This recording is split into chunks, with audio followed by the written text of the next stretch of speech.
the man with the master plan.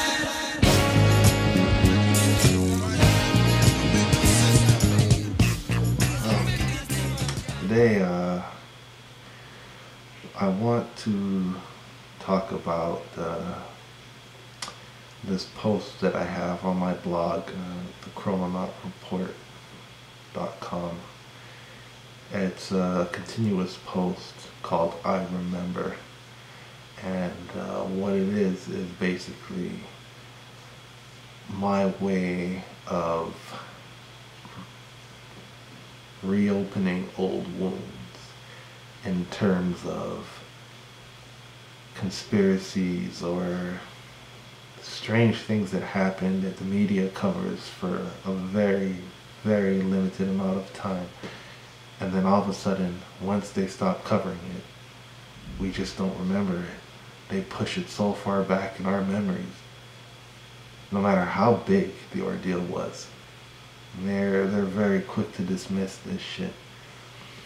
Well, I spend a lot of time searching for these things that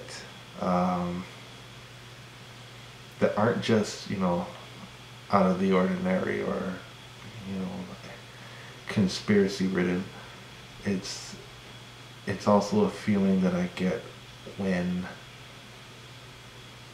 I read these things, or when I find these images, or when, as of lately, my news source, when they send me this information, it's this feeling of like, I don't know, like deja vu, and things just, nothing feels right around me. Like it kind of gets into this dream state feeling.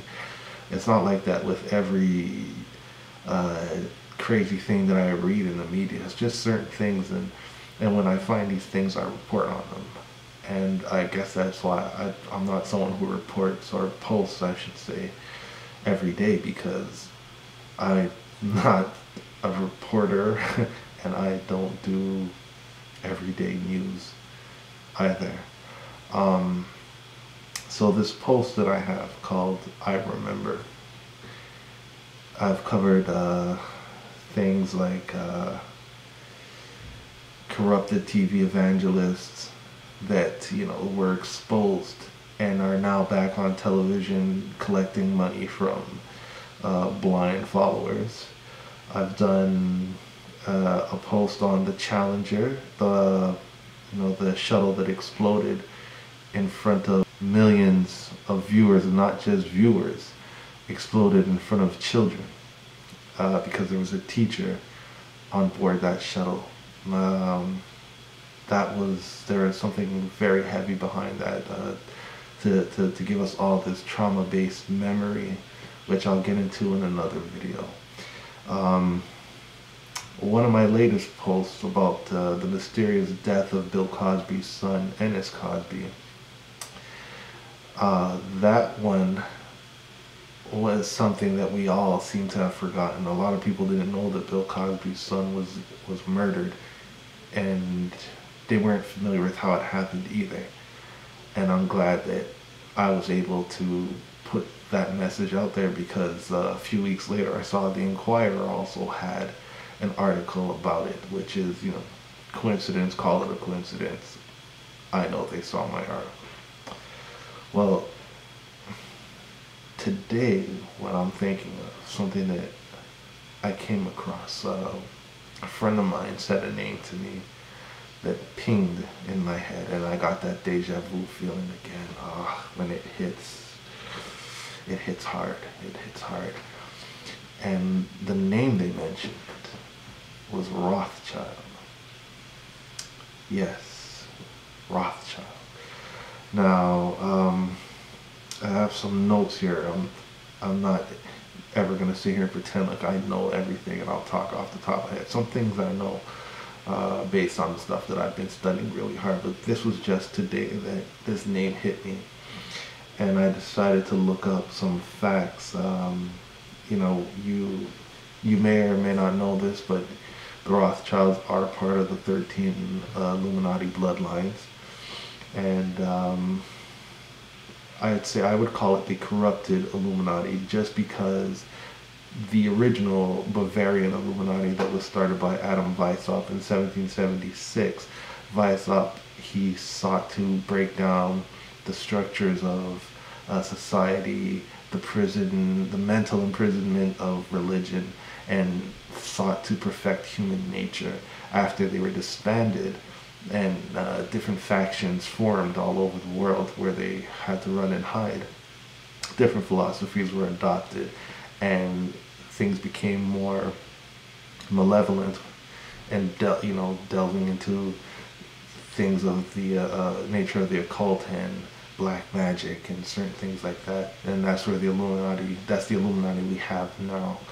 The Rothschilds are at the top of this, and one name in particular that I'm thinking of is Jacob Rothschild.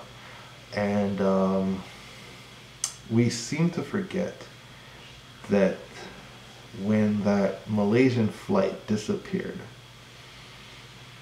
the airliner MH370, there were 239 people on board, 70 staff members of a company named Freelance Semi-Conductor that were working on a very powerful semiconductor for the military, that my friend Jacob Rothschild, he was also a shareholder in this company and wanted that patent for this semiconductor very badly.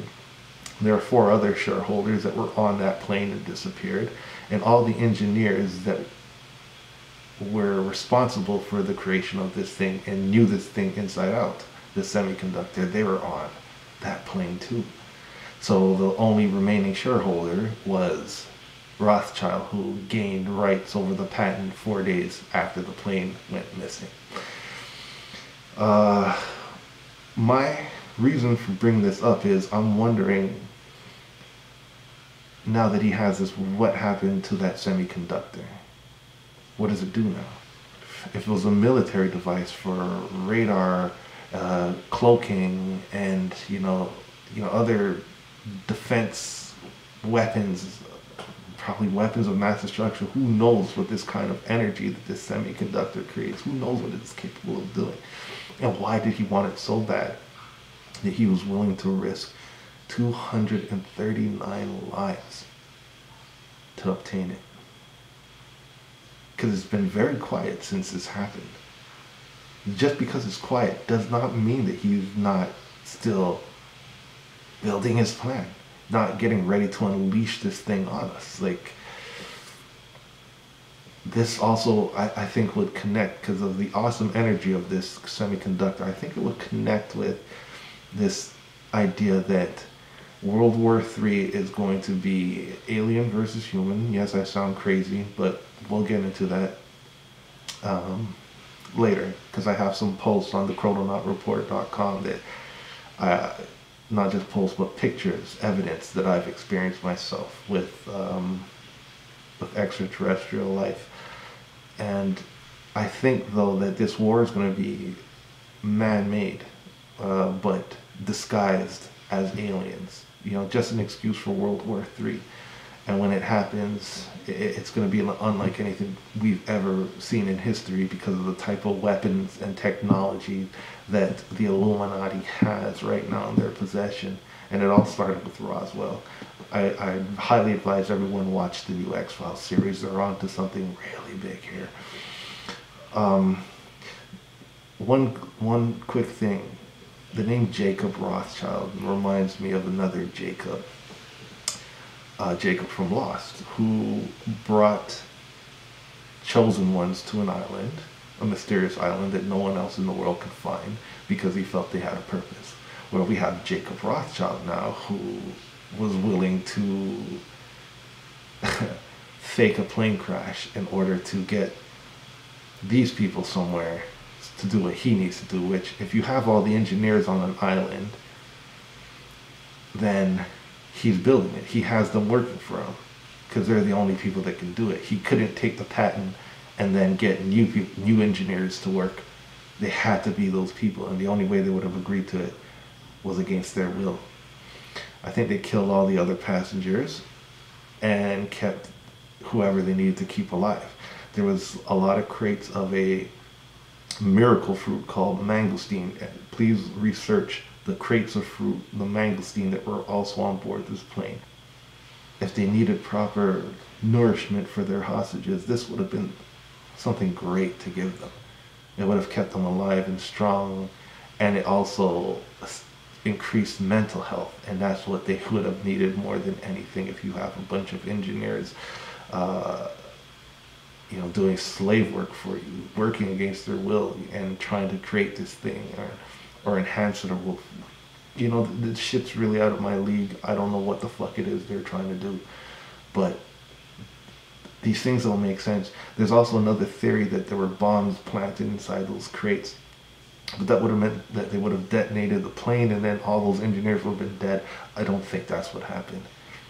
I think they're in a secret location right now, an island somewhere that Rothschild owns. Let's find out how many fucking islands this guy owns. I'm about to do some research on that.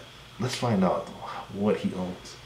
And I guarantee you, somewhere, even if it's underwater fucking base that he has, I don't know. Think of the most far-fetched thing, and that's probably the fucking truth.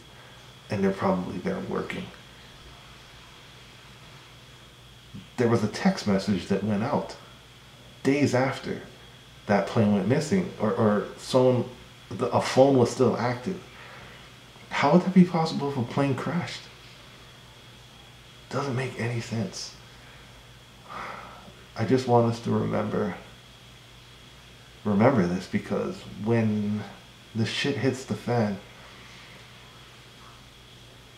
we're going to be forced to believe things that are not real, and we're going to have to know who our true enemy is when the time comes. So let's not forget Rothschild, the Malaysian airliner MH370, the Semi-Conductor, freelance Semi-Conductor. Anyone wants to find out what the fuck I'm talking about, if you think I'm full of shit and crazy, just please research these things. Jacob Rothschild, Semi-Conductor. See what comes up.